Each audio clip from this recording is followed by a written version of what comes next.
Bismillahirrahmanirrahim. Students, today we are going to discuss lecture number 16. And beta, in today's lecture, we will continue our previous topic, conformity. But the angle that we are going to discuss is different. Beta, today we are going to discuss what predicts conformity. यानी आज के lecture में हम उन चीजों के बारे में, उन सिचुएशंस के बारे में और फिर उन पर्सनालिटी टाइप्स के बारे में डिस्कस करेंगे व्हिच प्रोड्यूस कंफर्मिटी, यानी जो कंफर्मिटी को पैदा करते हैं। और फिर आज के लेक्चर के बाद हम अपने आसपास में उस तरह की सिचुएशंस, उस तरह के फिनोमेनन, उस तरह की पर्सनालिटी टाइप्स को देखकर हम खुद भी प्रिडिक्ट कर पाएंगे कि भाई फला बंदा जो है वो ज्यादा कंफर्म करता है और फला बंदा ज्यादा कंफर्म नहीं करता। फिर दोनों तरह के बंदों को हमने अलग अलग से डील करना होगा अपने मकासद को हासिल करने के लिए।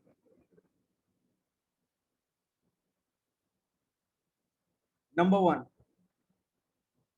some situations trigger much conformity, यानी कुछ सिचुएशंस ऐसी होती हैं जिनके अंदर बंदे जो हैं कंफर्म करने लगते हैं, यानी ज्यादा कंफर्मिटी शो करते हैं कुछ खास सिचुएशंस में। वो कौन सी होती है? Others little conformity. और कुछ सिचुएशंस ऐसी होती हैं जिनमें वो बंदे जो हैं बहुत ही कम कंफर्मिटी शो करती हैं। तो वो सिचुएशंस कौन सी होती हैं जिनमें वो कंफर्मिटी नहीं शो करते? If you wanted to produce maximum conformity, अगर आपको किसी ग्रुप से बहुत ही ज्यादा कंफर्मिटी की जरूरत है, यानी आप चाहते हैं कि भाई मेरे जो क्लास वाले हैं वो कंफर्म करें, ठीक है, आपको जरूरत है उनकी कंफर्मिटी की कि वो भी आपकी तरह कहें। एक टीचर जो है वो कहता है कि मेरे बच्चे मेरी बात माने, जैसा मैं कहता हूं वैसे करें, कंप्लाई करें। तो किस सिचुएशन में बच्चे अपने उस्ताद की बात मानेंगे, किस सिचुएशन में नहीं मानेंगे, ये जानना एक उस्ताद के लिए निहायत ही लाजमी होता है। तो अगर आपको ज्यादा कंफर्मिटी चाहिए होती है अपने स्टूडेंट से या अपने किसी ग्रुप से, तो what conditions would you choose? किस तरह की कंडीशंस आप चूज करेंगे जिनकी वजह से आपको कंफर्मिटी मिल सके? Number 2, researchers soon discovered that conformity did grow if the judgments were difficult, यानी जब कोई किसी भी चीज पर कोई जज करना, कोई फैसला लेना बहुत ही ज्यादा डिफिकल्ट था, बहुत ही ज्यादा यानी कहते कि मुश्किल था, तो ऐसी सिचुएशंस में लोग जो है वो कंफर्म करने को प्रीफर करते हैं। बेटा पहला पॉइंट हमने यहाँ पे सीख लिया कि किस सिचुएशन में लोग कंफर्म करते हैं। तो बेटा उसका जवाब ये है, वो सिचुएशंस, वो हालात जो बहुत ही मुश्किल हों, जो बहुत ही डिफिकल्ट हों, लोगों के पास सलाहियत ना हो अपने अपनी अपनी जजमेंट दिखाने के लिए, अपनी ऑटोनॉमस जजमेंट दिखाने के लिए, तो ऐसी सिचुएशंस में वो क्या करते हैं? ऐसी सिचुएशंस में वो कंप्लाई करते हैं, वो कंफर्म करते हैं। बेटा एग्जाम्पल, फॉर एग्जाम्पल आप सपोज करें कोई मैथमेटिक्स का एग्जाम है और आपकी मैथमेटिक्स बहुत ही ज्यादा वीक है। अब अगर 10 बच्चे बैठे हैं, उनमें से एक बच्चे की मैथमेटिक्स अच्छी है, बाकी 9 को आती नहीं है, तो जो एक बच्चा है उसने जो कुछ लिखा है एज इट इज 9 बच्चे भी उसकी तरह ही लिखना शुरू कर देंगे, यानी कोई क्वेश्चन नहीं उठाएंगे क्योंकि उनके लिए ये चीज मुश्किल है, इसीलिए वो आंखें बंद करके उस बंदे को फॉलो करना शुरू कर देंगे।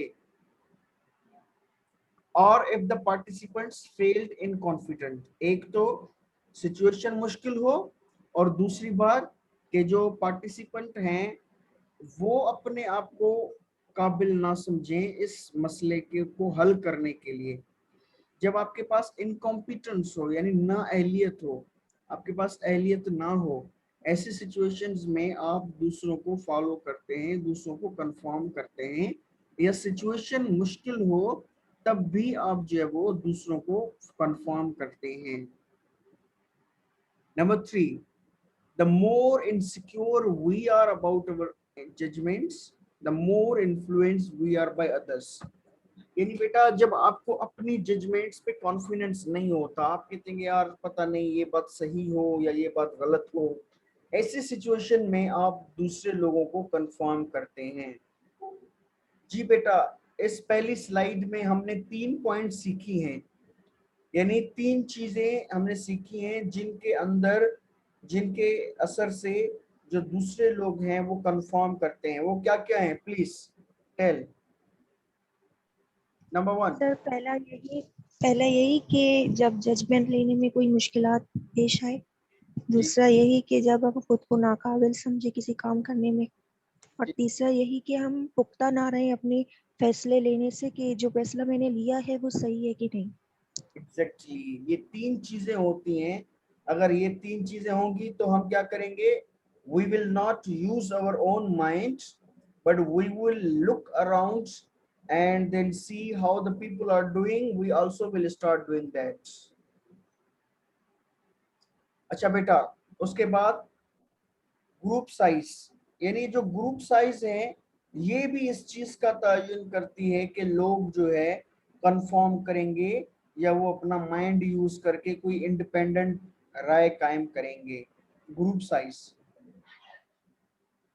एश, सोलोमन एश, बेटा कल जिसका हमने एक्सपेरिमेंट डिस्कस किया था लाइनो वाला, Solomon Asch, Solomon Asch and other researchers found that 3 to 5 people will elicit much more conformity than just 1 or 2।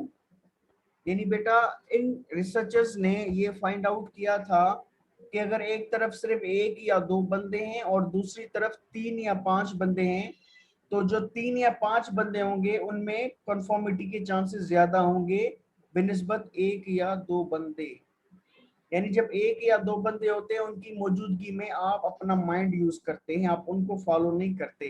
लेकिन जब दूसरी तरफ लोगों की तादाद बढ़ जाए, 4 5 6 7 8 तादाद बढ़ती जाएगी, तो चांस होगा कि आप फिर अपना माइंड इस्तेमाल करने के बजाय उनको फॉलो करना शुरू कर देंगे।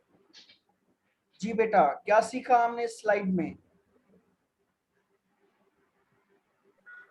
अगर 1 या 2 बंदे हो तो हम अपना माइंड यूज करते हैं, अगर 1 से ज्यादा बंदे हो तो हम दूसरों को फॉलो करते हैं। अच्छा बेटा, उसके अलावा ग्रुप साइज के बाद यूनानिमिटी। सर जी जी बेटा, सर आपने जो कल बोला था कि ए बी सी और सी वाला गलत है, लेकिन बहुत सारे ने सी सिलेक्ट किया, एक ने बी किया, लेकिन उसने देखा था कि वो सब सी करे तो शायद वो सही होंगे, तो उसने अपना बी का जो करेक्ट आंसर था उसने कट करके उसने सी सेलेक्ट किया। जी बिल्कुल। अच्छा बेटा, what is the meaning of unanimity?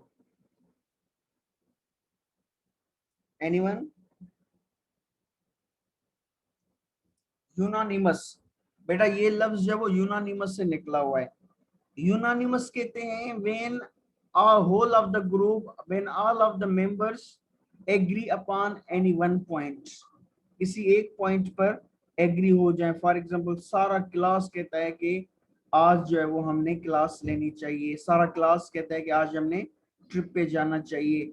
जब किसी बात पे सारे लोग यानी सारे लोग एग्री करते, मोर देन 90%।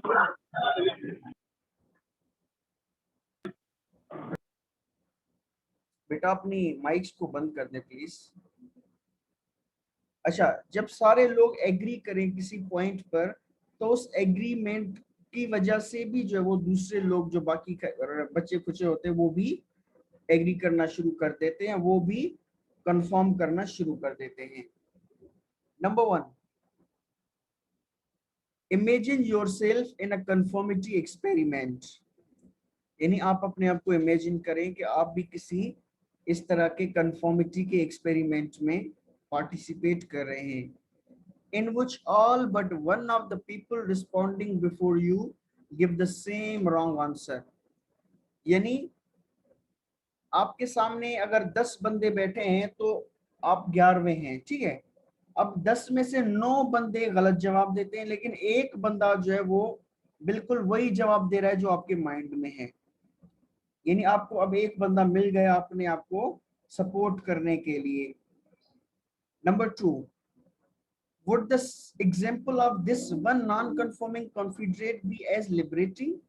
यानी उस एक जो बंदा है जो बाकी के सारे लोगों के साथ एग्री नहीं करता और उसका पॉइंट ऑफ व्यू आपके पॉइंट ऑफ व्यू जैसा ही है, तो क्या अब आप अपना माइंड यूज करेंगे और उस एक बंदे के साथ जाएंगे या जो बाकी के 9 लोग हैं उनके साथ जाएंगे? ऐसी सिचुएशन में आप क्या करेंगे? Number 3, several experiments reveal that someone who punctures a group's unanimity deflates its social power. यानी ये जितने भी एक्सपेरिमेंट्स हुए हैं उनमें ये बात सामने आई है कि अगर अब कितने भी चाहे लोग क्यों ना हो, लेकिन अगर एक बंदा भी उनसे बगावत करता है और वो अपना पॉइंट ऑफ व्यू उनसे अलग रखता है तो उस एक बंदे के सपोर्टर बढ़ जाते हैं। यानी आप भी फिर उस एक बंदे को सपोर्ट करना शुरू कर देते हैं, फिर आप उन 9 लोगों के पास नहीं जाएंगे क्योंकि आपको कम से कम एक बंदा भी मिल गया अपने पॉइंट ऑफ व्यू को सपोर्ट करने के लिए। आप बेटा कंफर्म कब करते हैं? जब आप तन्हा होते हैं। लेकिन जब आपके पास कोई एक बंदा भी हो अपने पॉइंट ऑफ व्यू के लिए तो आप फिर ग्रुप के साथ कंफर्म करने के बजाय अपने पॉइंट ऑफ व्यू पे कायम रहेंगे। जी बेटा, what did you learn from unanimity?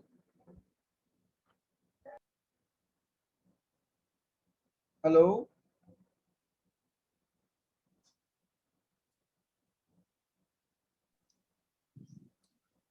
Ji sir. Unanimity से हमने क्या सीखा?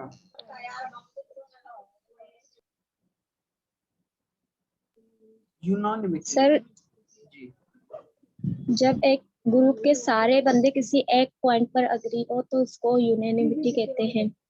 जी जी।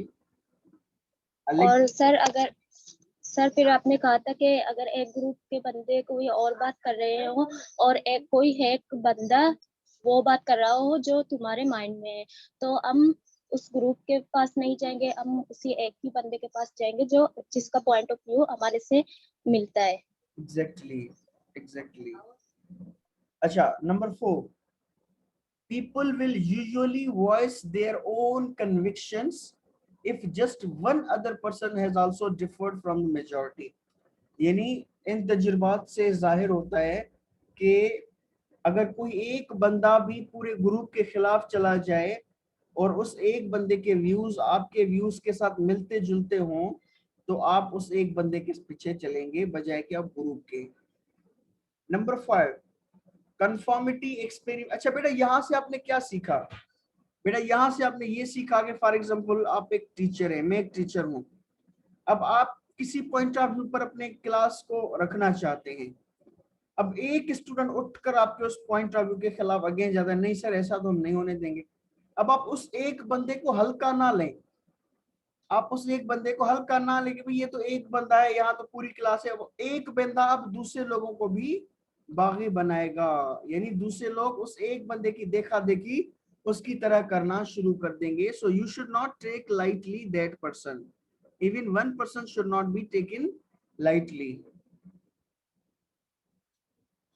अच्छा, नंबर 5,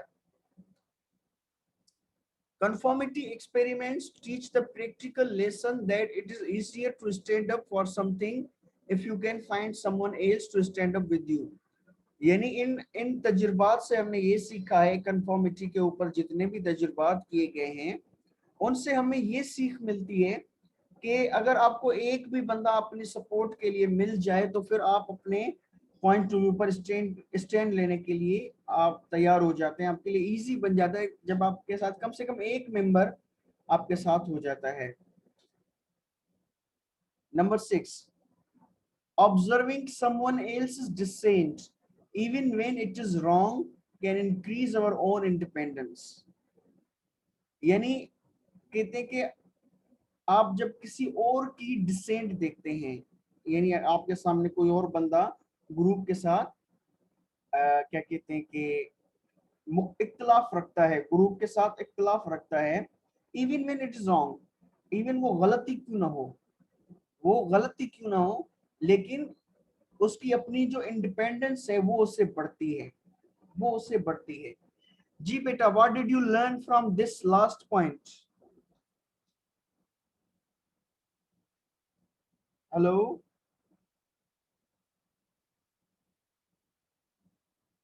हेलो सर रिपीट करें Yes, sir. लास्ट 6 को। बेटा, आप जब ग्रुप के साथ इख्तिलाफ रखते हैं और ग्रुप के साथ मुख्तलिफ रहने की कोशिश करते हैं, इवन आप गलती क्यों ना हो, लेकिन इससे क्या होता है, आपकी इंडिपेंडेंस बढ़ती है, आपकी आजादी बढ़ती है, आप एक आजाद इंसान की तरह जीते हैं।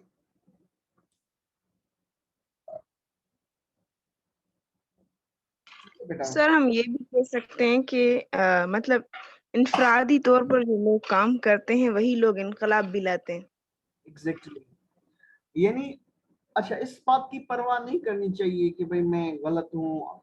अक्सर औकात क्या होता है, हम कभी कोई बड़ा कदम उठाने से डरते रहते कि कहीं हम गलत ना हो, कहीं हम गलत ना हो।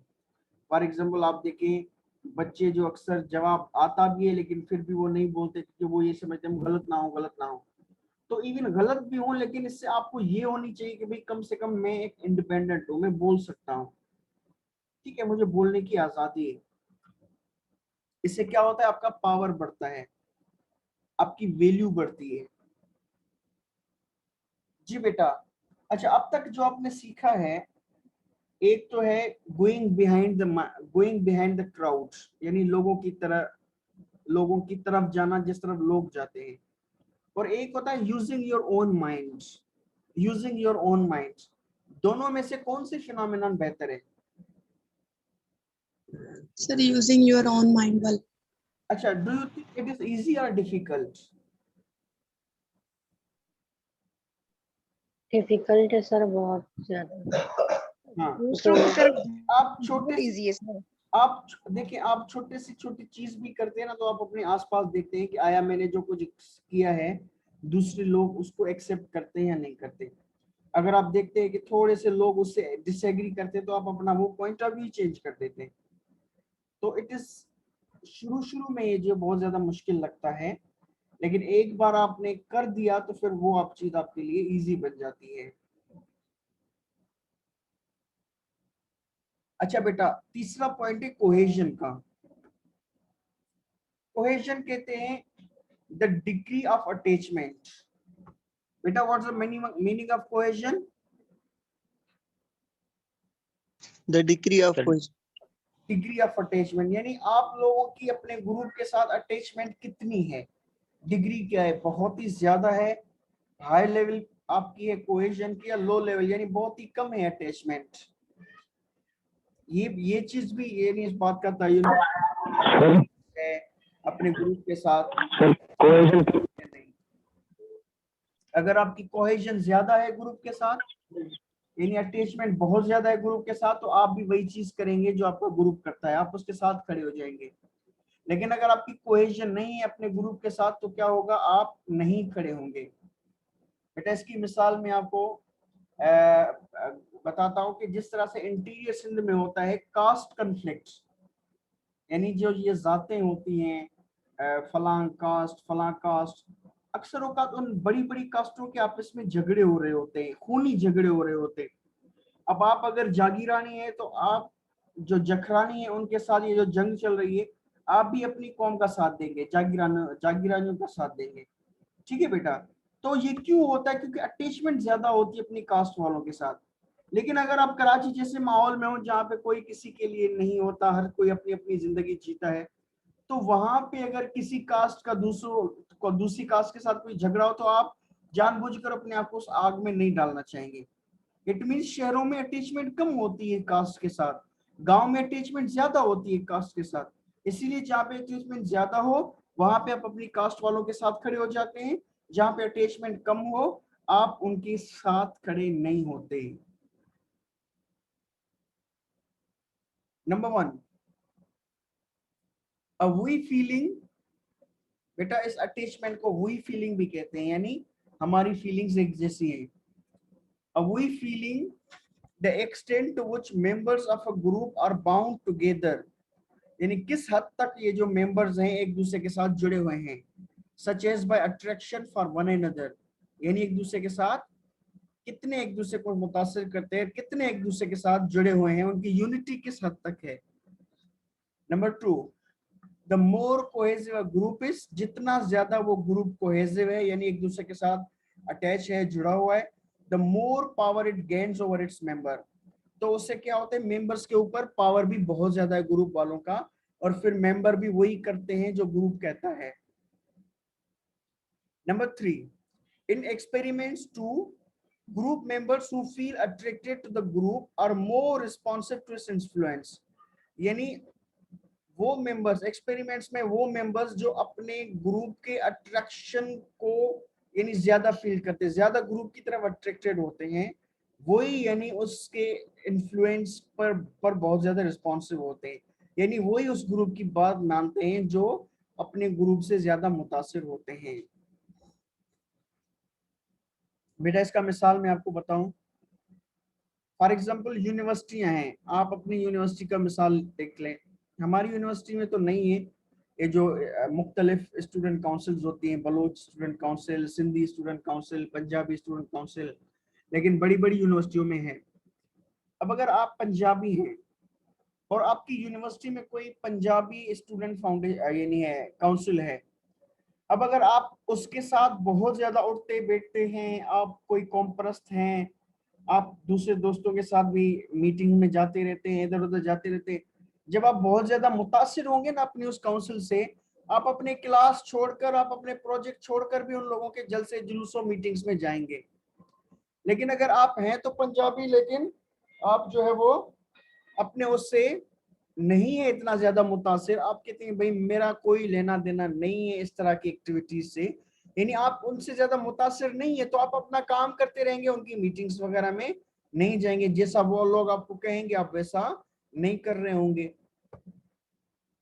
ठीक है बेटा, द डिग्री ऑफ इन्वॉल्वमेंट, यानी आप कितने इन्वॉल्व हैं, ये चीज भी इस चीज का तयन करती है कि आया आप अपने ग्रुप को कंफर्म करेंगे या नहीं, जैसा आपका ग्रुप कहता है आया आप वही चीज कर रहे होंगे या नहीं कर रहे होंगे।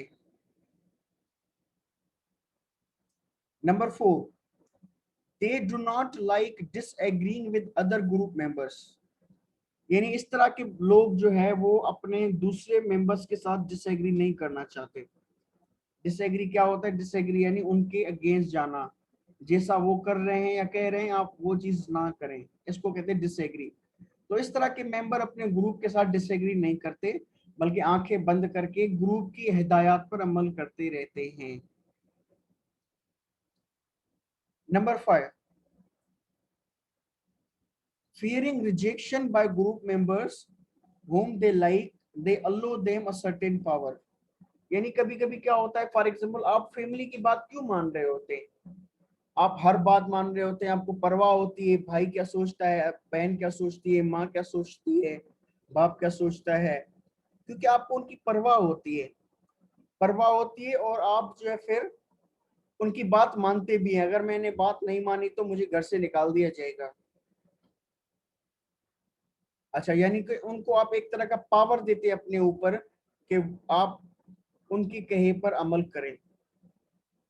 बेटा इसका दूसरा मिसाल, कभी कभी क्या होता है गांव में क्योंकि कास्ट सिस्टम बहुत ज्यादा स्ट्रांग होता है, शहरों में इतना नहीं होता। आपको पता है शहरों में तो हम रिश्तेदारियां कर देते हैं बाहर की कास्ट वालों के साथ, लेकिन गांव में ये चीज इम्पॉसिबल होती है, यानी एक कास्ट वाले दूसरी कास्ट वालों में शादी बयान नहीं करते। अगर फॉर एग्जाम्पल किसी के माइंड में ये बात आ भी जाए कि भी मेरे बच्चे पढ़े लिखे हैं, मुझे किसी दूसरी कास्ट वालों के साथ रिश्तेदारी करनी चाहिए, तो वो चाह कर भी ये चीज नहीं कर पाएगा, अपने कास्ट के किसी गंवार बंदे को दे देगा बेटी, या बेटे की शादी किसी गंवार लड़की से करा देगा, लेकिन बाहर की कम्युनिटी के साथ नहीं करेगा, क्योंकि फिर उसको पता है कि मेरी अपनी कम्युनिटी मुझे रिजेक्ट कर देगी, मेरे साथ उठेगी बैठेगी नहीं, मेरा बायकॉट कर देगी। तो उस चीज की वजह से भी वो अपने कम्युनिटी के यानी कि नॉर्म्स रूल्स रेगुलेशन को फॉलो कर रहा होता है कि अगर मैंने फॉलो नहीं किया तो मुझे निकाल दिया जाएगा। जी बेटा, क्या सीखा? हेलो सर अभी जैसे कि आपने ये बताया कि क्वेश्चन में ये जो है ना मतलब जात का ज्यादा वो उस मसला होता है, तो सर इसमें हम अनोनिमिटी भी को भी हम एलिमेंट इसमें डाल सकते हैं ताकि हम इस चीज को अवेयर करवा सकें। For example? मिसाल के तौर पर सर अगर मतलब अभी तक ऐसा नहीं हुआ है गांव में और लोग इस तरह सोचते हैं और पढ़े लिखे भी सिर्फ उस एक वजह से कि हम जो है ना उस जात के नहीं है इसीलिए हम अपनी बच्ची का रिश्ता वहां नहीं देंगे, तो उनको चाहिए कि वो इस तरह का स्टैंड लें या फिर मतलब ये अपने बच्चों का करें रिश्ता दूसरी जगह ताकि लोगों को भी इस बारे में पता चले। जी बेटा, बेटा असल में क्या है कि सिर्फ ये रिश्ते की बात नहीं है, तालीम, बच्चियों की तालीम के सिलसिले में भी ये बात देखी गई है। देखिए कुछ लोग स्टैंड ले भी रहे हैं, सारी बात सुनिए। आप लोगों ने देखा होगा, एक न्यूज आई थी, डॉक्टर गोवर्धन खत्री, वो हिंदू थे, उसकी बेटी ने एक मुसलमान को चाहा और बाप को बताया कि मैं उससे मोहब्बत करती हूँ, मैं उससे शादी करना चाहती हूँ। अब उसके बाप ने क्या किया, मौलवी को बुलवाकर अपनी बेटी को मुसलमान करके उन दोनों का निकाह करके रुखसत कर दिया। उस पर उसकी जो हिंदू बिरादरी थी उसने उनका बाइकआउट कर दिया। उसने कहा मुझे किसी की परवाह नहीं, मुझे अपनी बेटी की खुशी की परवाह है। लेकिन ऐसे लोग, ये देखिए, ये बहुत बड़ी हिम्मत का काम होता है अपनी पूरी कम्युनिटी के अगेंस्ट जाना।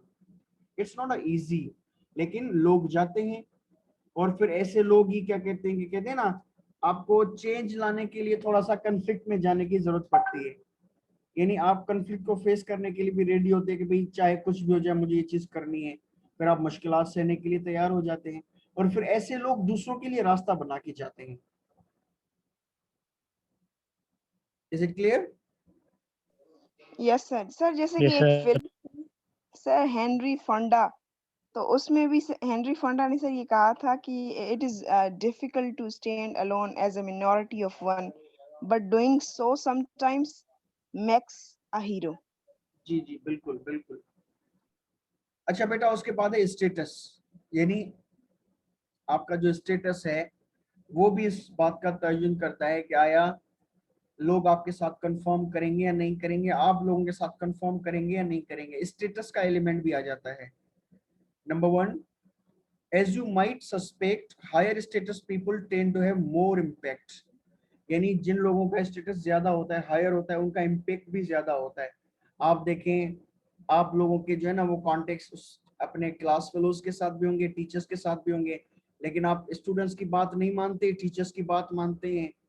ठीक है, तो इम्पैक्ट ज्यादा होता है जिनका पावर ज्यादा होता है। Number two, junior members, junior group members, even junior social psychologists acknowledge more conformity to their group than do senior group members। यानी कि बेटा जो आप यूं समझे, एक होते हैं फर्स्ट सेमेस्टर वाले, दूसरे होते हैं 8 सेमेस्टर वाले। जो फर्स्ट सेमेस्टर वाले हैं वो चूंकि नए नए होते हैं, वो हर बात को मानते हैं। असातिज़ा कहेंगे भाई फला फला बुक लेना है, उसी दिन वो उर्दू बाजार भागेंगे और वो बुक खरीद कर वापस आ जाएंगे। लेकिन जब उनको 2-3 साल हो जाएंगे, पुराने हो जाएंगे, चीजों को समझ जाएंगे, फिर वो जो सीनियर होते हैं वो कंफर्मिटी इतनी ज्यादा शो नहीं करते। आपने देखा होगा आर्मी में या मुख्तलिफ जगहों पे भी जो जूनियर्स होते हैं उन पर यानी बहुत ज्यादा पाबंदियां होती है, जो सीनियर होते हैं उनको थोड़ी सी रियायत मिलती है। ठीक है बेटा, यूनिवर्सिटी की मिसाल दें, एक होते हैं सीनियर टीचर और एक होते हैं जूनियर टीचर। सीनियर टीचर यानी जिसको बहुत साल हो गए हों, और जूनियर टीचर जो अभी भी आया हो। तो आपने देखा होगा जो सीनियर टीचर्स होंगे आपके, वो कभी आते होंगे, कभी नहीं आते होंगे, कभी पढ़ाते होंगे, कभी नहीं पढ़ाते होंगे, क्योंकि उन वो फिर रूल्स रेगुलेशन को फॉलो नहीं कर रहे होते, इतना उनको इतनी परवाह नहीं होती। लेकिन जो जूनियर्स होते हैं वो एक एक चीज का ख्याल रखते हैं। ठीक है बेटा। Number 3, cloth seem to make the person. यानी कपड़े जो आप पहनते हैं ना, उससे भी आपके स्टेटस का पता चलता है। और हम आगे देखेंगे किस तरह से आपके कपड़ों को देखकर भी लोग कंफर्मिटी शो करते हैं। ऑस्ट्रेलिया का शहर एक सिडनी, वहां पे एक सर्वे की गई, उसमें ये कंक्लूजन निकला सिडनी पेडेस्ट्रियंस वर मोर कंप्लाइंट। बेटा पेडेस्ट्रियन कहते हैं वो जो फुटपाथ पे चलने वाले होते हैं, यानी किसी गाड़ी पे नहीं होते, वो वैसे ही चल रहे होते हैं, उनको पेडेस्ट्रियन कहते हैं। Sydney pedestrians were more compliant when approached by a well-dressed survey taker than one who was poorly dressed। यानी बेटा दो तरह के लोग सर्वे करने जाते हैं, एक वो होता है जो वेल ड्रेस्ड होता है और एक वो होता है जो फटे पुराने कपड़े पहन के फिर सर्वे ले रहा होता है। तो यहाँ पे हमने ये सीखा कि अगर आपके पास आप अच्छे कपड़े वेल ड्रेस्ड होकर किसी के पास जाते हैं तो आपको रिस्पेक्ट मिलती है, आपको कंप्लाई किया जाता है, आपकी बात रखी जाती है, आपकी बात मानी जाती है। लेकिन अगर आप पुराने फटे पुराने कपड़े पहन के जाते हैं तो लोग आपको रिस्पॉन्स भी नहीं देते।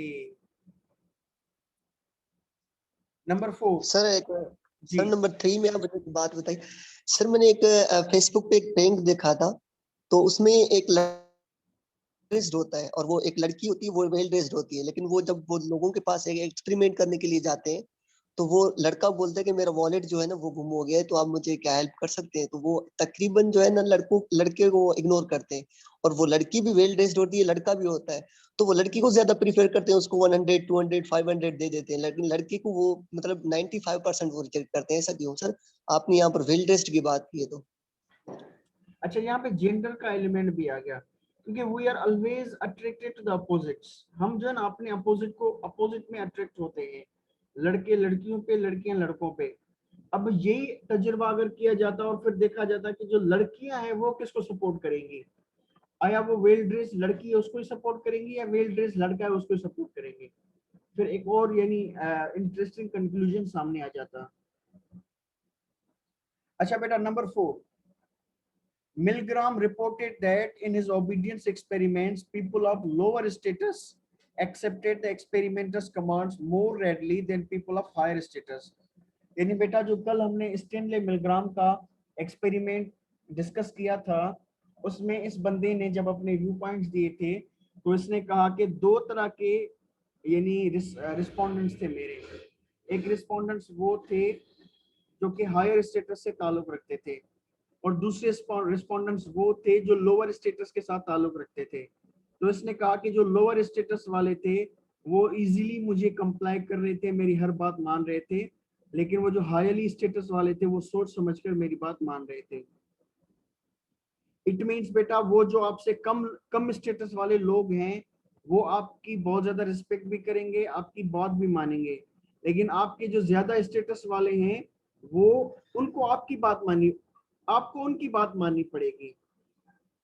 यहां से बेटा एक इंटरेस्टिंग बात निकलती है, वो ये है कि व्हेन यू मैरी, अगर आप अपने से ज्यादा स्टेटस वाले के साथ मैरी करती हैं, यानी वो चाहे लड़का हो चाहे लड़की हो, फिर आपको उनके नखरे बहुत ज्यादा सुनने पड़ेंगे। आप अपने आसपास में थोड़ा देखें, अगर लड़की जो है वो मैट्रिक पास है, लड़का जो है वो यानी बहुत ज्यादा पढ़ा लिखा है, तो फिर वो नखरे दिखाता है बीवी को, या लड़की अगर ग्रेजुएट हो, मास्टर हो या पीएचडी होल्डर हो और लड़का बेचारा मैट्रिक हो, तो फिर वो नखरे दिखाती है।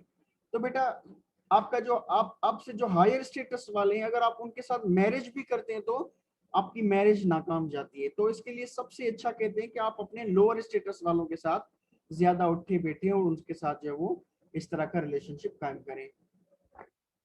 हमारे पड़ोस में खातून है हमारे गांव में, तो उसकी बेटी जो है वो नॉर्मल है यानी एवरेज है, तो उसके देवर जो थे वो यानी उसके साथ ताल्लुक बनाना चाहते थे कि भाई आपकी बेटी के साथ मैं अपने बेटे का निकाह करना चाहता। अब उसके 2-3 बेटे थे, तो उसने ऑप्शन दिया कि भाई आप जिसको अपनी बेटी दो, मेरे ये 2 बेटे हैं, आप जिसको दे। उन दोनों में जो लंगड़ा था ना, उस लंगड़े को उसने अपनी बेटी दी। तो लोगों ने कहा आपने अपनी बेटी लंगड़े को क्यों दी? उसने कहा वो जो लंगड़ा है वो मेरी बेटी से कम है। अब वो जो कम है वो कभी भी मेरी बेटी के साथ नखरा नहीं करेगा, लेकिन वो जो ज्यादा वाला था वो नखरे कर करके मेरी बेटी की जिंदगी बर्बाद कर देता। तो जब मैंने इतना सारा लिटरेचर पढ़ा तो मुझे उस खातून का डिसीजन जो वो बड़ा रेशनल और कैलकुलेटेड लगा। अच्छा सर, एक क्वेश्चन है यहाँ पर। जी तो सर वो जो लड़की थी क्या वो एग्री थी इस डिसीजन से? बेटा असल में बात ये कि जो गांव में रहते हैं वहां पे लड़कियों से अक्सर ये देखा ही नहीं जाता कि या लड़कियां एग्री हैं या नहीं, बस वालिदैन एग्री करते हैं, इट मींस डन। और बाद में ये देखा गया है कि बहुत ही कम होता है कि शादी के बाद में यानी कोई शिकवा शिकायत हो कि भाई आप लोगों ने किस तरह, 5-10% हो सकता है, लेकिन काफी जो है ना वो वालिदैन के फैसले पे। मेरी तो ये ऑब्जर्वेशन रही है हमारी कम्युनिटी में, जितने भी इस तरह के कुछ हैं, तो फिर वो यानी कि गुजारा कर लेते हैं। पॉइंट ये नहीं है कि भाई आपने जो वो लंगड़े से या लंगड़ी से शादी करनी, पॉइंट ये है कि आप जो है अपने से कम स्टेटस वालों के साथ जब इंटरेक्ट करते हैं तो वहां से आपको रिस्पॉन्स अच्छा मिलता है, और अगर आप अपने से ज्यादा वालों के साथ इंटरेक्ट करते हैं तो वहां से आपको रिस्पॉन्स अच्छा नहीं मिलता। अच्छा बेटा, अब इंशाल्लाह हम नेक्स्ट इसमें डिस्कस करेंगे। 2 मिनट रह गए हैं, इंशाल्लाह 5 मिनट के बाद हम नेक्स्ट सेशन स्टार्ट करेंगे, उसमें हम ये पब्लिक रिस्पांस डिस्कस करेंगे। ठीक है बेटा? सर एक क्वेश्चन है जी जी सर। अब देखो चाहे लड़का हो या लड़की, और उनके पेरेंट्स जो हैं वो मतलब कहीं पे कोई रिश्ता उनका करना चाहते हैं, तो लड़की हो या लड़का अगर अपने पेरेंट्स को इनकार करती है तो वो मतलब उनकी नाफरमानी तो नहीं करती ना, वो तो अपने हक मांग रहे हैं ना, चाहे लड़का हो चाहे लड़की हो। जी बिल्कुल बेटा, आपकी बात दुरुस्त है, लेकिन हमारे सोसाइटी में इसको नाफरमानी समझा जाता है। इवन अगर कहीं पे वो कोई किसी की शादी यानी बेटी की शादी कराना चाह रहे हैं, वो अगर इनकार भी करते भाई मुझे शादी नहीं करनी है, सिर्फ एक बार इनकार कर दें तो भी यानी बहुत ज्यादा गलत बातें सोची जाती हैं, उसको उसकी मर्जी नहीं सोचा जाता। इवन मैं आपको अपनी ऑब्जर्वेशन, क्योंकि मेरा ताल्लुक गांव से, तो मैंने बड़ी अजीब अजीब चीजें देखी हैं। बच्चियों से जो है ना शादी का कब पूछा जाता है, निकाह में जो मजहब कहता है कि भाई आप उनसे पूछें। जब बाराती आ जाते हैं उनको खाना खिला दिया जाते हैं रुखसती से 5-10 मिनट पहले, हाँ भाई हम आपका ऐसे निकाह करवा रहे हैं फला के बेटे से, कि आपको कबूल है? भाई अब आपके पास तो ऑप्शन है ही एक यस का, नो का ऑप्शन है ही नहीं। ये पूछने वाली बात यस, तो आपको बहुत पहले करनी चाहिए थी। Yes sir. और शरीयतन भी ये तो इस टाइम का तो नहीं बोला गया है ना, वो उस टाइम बोला गया है जब आप उसके साथ रिश्ता कर रहे हैं किसी का। जी जी जी, ये बहुत बहुत बड़े इश्यूज हैं। चलें ठीक है बेटा। Thank you.